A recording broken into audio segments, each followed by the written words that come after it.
Welcome to Book Time with Ryan. I am Ryan, and today I'll be talking about Wicked Autumn by G.M. Is that Malliet? Mallet? I don't know. She's American, but this was set in England. And this copy is signed somewhere. This is kind of a cool map in the front of the town this book takes place in. There we go. See, it's signed. I bought this 11 years ago, and it was an impulse buy. I didn't know anything about G.M. Mallet. Didn't know anything about Wicked Autumn. This book is, I believe, the first book in the Max Tudor, Father Max Tudor series, although I haven't read the other ones. And when I bought this, it's because I like the name, Wicked Autumn, and I like the cover. And I bought it in the fall in 2011, and then I never read it. And I didn't know anything about it. And this week we had a cool day, a very cool day, like cold, temperature-wise, a very cool fall day. And I just finished my last book, and I was like, you know what? It's time to read a book with autumn in the title, or at least a book set in the fall. And that's what this was. So I took this down and I read it, and I liked it. I gave it 4 stars, and I'll tell you why. I generally really liked it. So what is this about? This is about a small town in England. I think southwest England, but I'm not 100% sure where anything is in England. I don't even know if it's a real town or a fictional town. It's called Nether Monkslip, which is an interesting name for a town. The main character in this book is a guy named Max Tudor. He is an Anglican church priest or father. Reverend, I'm not sure what Anglicans call them, but he's Father Tudor, and he's a relatively new, in the last 3 years, priest for this town, and he actually oversees 3 different parishes, I guess. Apparently he's attractive, and he is a breath of fresh air for this small town, and people go to him for advice. He also has a history. Before he kind of found his faith, or at least his calling, he was an MI5 and has killed people and has been involved in counter-espionage. So he can be tough. He picks up on stuff, but he's religious. A lot of the time we're following a character named Wanda. And Wanda is a busybody who's probably in her 60s, I think. And she's the kind of person that needs to be on every committee. And she's a force. And she alienates a lot of people by her demands and her approach. And she's just aggressive and mean. But she does a lot of the work that people don't want to do.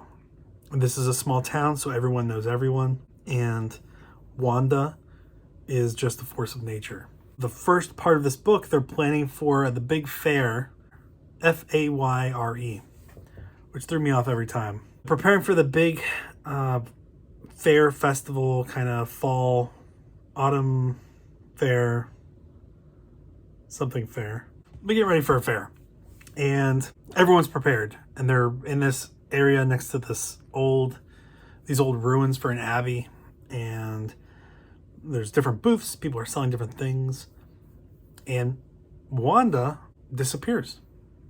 Our main character, Max, has to go pick up some supplies at the town hall. So he goes there and he takes somebody with him, and they find the body of Wanda. And the rest of this book is trying to figure out who killed Wanda. Wanda was deathly allergic to peanuts. So the real question here is, what happened? How did it happen? Who would want to kill Wanda? Pretty much everyone. Nobody liked Wanda. We just kind of go through that process of narrowing down who it was. A constable for the town is there, but there's also a chief inspector. Detective chief inspector, I think is what he's called. That's the book. I don't want to give... It's a mystery. It says it on the front. A mystery. But I don't want to give a whole lot away, because I think if I talk too much about what actually happens, you're going to miss some stuff.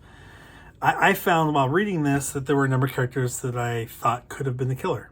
And the reason I didn't give this a 5 and I gave it a 4 was I felt like there were things... I don't know if this is how mysteries are supposed to work, but I felt like I should have all the information I need at the end of the book to determine who the killer was.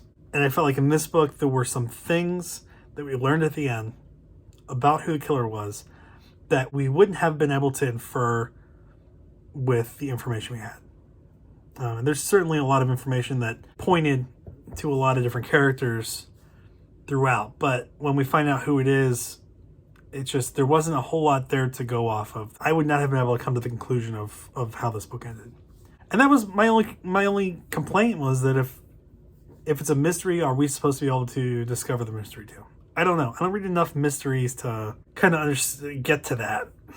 It felt like something where we were supposed to be putting together with Max Tudor, but in the end, it happened relatively quickly. I think there's not a whole lot we could have done to really help Max along the process. But I liked it. This book took place in the autumn, in September, in England, and I am recording this on the last day of September, and so it felt very fallish, and I was excited to wear a hoodie today and go out, and it'd be a little chilly, and this just felt like a good book for that, and it was. So I'm ready for leaves to fall off and us to go straight into real fall, and this was a nice book to kind of start that transition. Wicked Autumn by GM.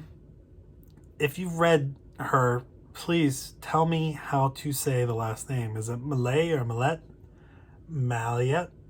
I don't know. I don't know how to pronounce it. When there's an I and an E, and it could be French or it couldn't be, I get really, really confused. So, and she is an Agatha award-winning author. See? Check it out if you're looking for a fall read. It's not that scary. It's a mystery, but it's a fun mystery for the fall. And I'm glad that after a decade, I finally read this book. So thanks for being here today. Enjoy fall. Can't wait for the cool air to really hit. That's it. Thanks. Bye.